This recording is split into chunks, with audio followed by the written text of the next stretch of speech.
has 3 different head heights off of the material that's electronically controlled. Okay. So if I'm doing banners, it's going to know it needs to be a little higher than... Correct. Okay. You can change it for your media. So if for some reason you have paper in there, and paper by default is really low, but you get cackling, so you want to raise it up, you just go under your media, and it's one of the settings that you can change, and change it to a different setting. Okay. By default, you remember how we picked adhesive vinyl? That has a platen gap of 1. If we had told it that this was banner, it would be on platen gap number 2 automatically, because that's one of the things based on the substrate that it thinks it should have. Gotcha.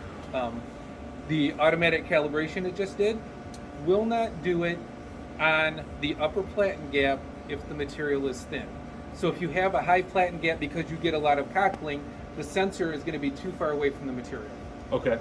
If you have it on a high platen gap because you're trying to run magnetic through it and it's a really, really thick material, your automated settings, your automatic calibration might work, because it's not like it's just going to not work. It'll try to do it. Okay. It's not that it won't work because it says, oh, I'm on platen gap 3 and I can't do it from there. Okay. It'll try, and it'll say that it can't read if it's too far away. Perfect. It measures the width and then the length. There is a setting in here based on the length.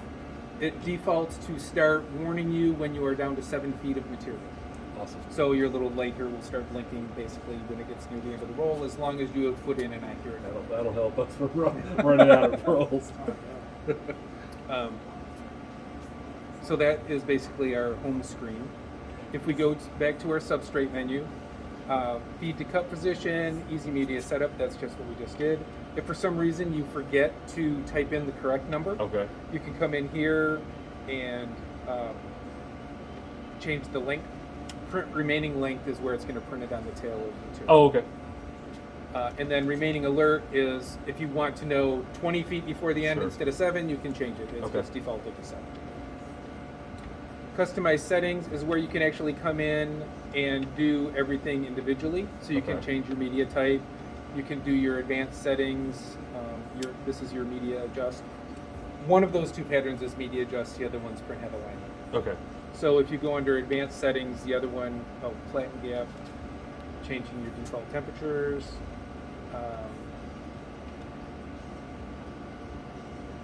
Here is.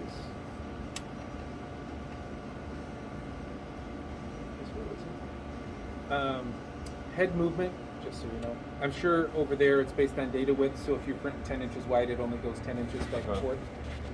The other option is it'll go the full width. Yeah. So the only reason I would ever go full width is if you're doing a vehicle graphic and you have like a 10-inch panel. Yeah. If it's just doing that 10-inch panel, your color might be different because it's printing a lot faster. Yeah. Okay. Than the other panels do. So, suction, heating and drying. We have the heater temperatures. Where we can adjust. We can also do that from this button on the main screen. Dry time per pass. If for some reason, even at the hottest temperatures or as hot as you can go, it's not drying, it basically puts a little pause on each side to let it sit on the heater. We usually do that with like clear engine. We would double strike it. And we would have it pause, give that time a little more time to dry between passes. Right. You have 3 choices where it says after heater feed. So by default, it's not going to do anything. It's just going to print, and your print's going to stay in here, and your next print's going to print a 1/2 inch from it. Okay. Mode 1 and mode 2, I can't remember which one is which. One will, after it's done printing, advance it all the way down here over the front heater. Yeah. One of them will leave it here. Okay. And one of them will back it back up after a certain amount of time. Okay. So it just is a little bit more drying in between prints if you wanted to. But by default, that's off. We could just scroll it down to let it sit there. This is where you change your platen gap if you wanted to. Okay.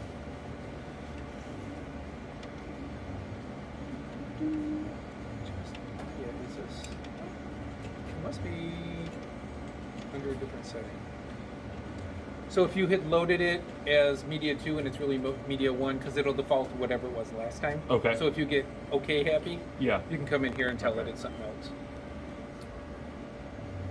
And that just is scrolling around. So what I'm thinking of must be in a different menu. Here's your light. Perfect. This is your maintenance menu. Okay. So there's your nozzle check. Okay. There's your cleaning. Let me print the nozzle check real quick. It likes to make sure you really want to do things, so you have to hit OK like 4 times. I'm going to print it first so that you guys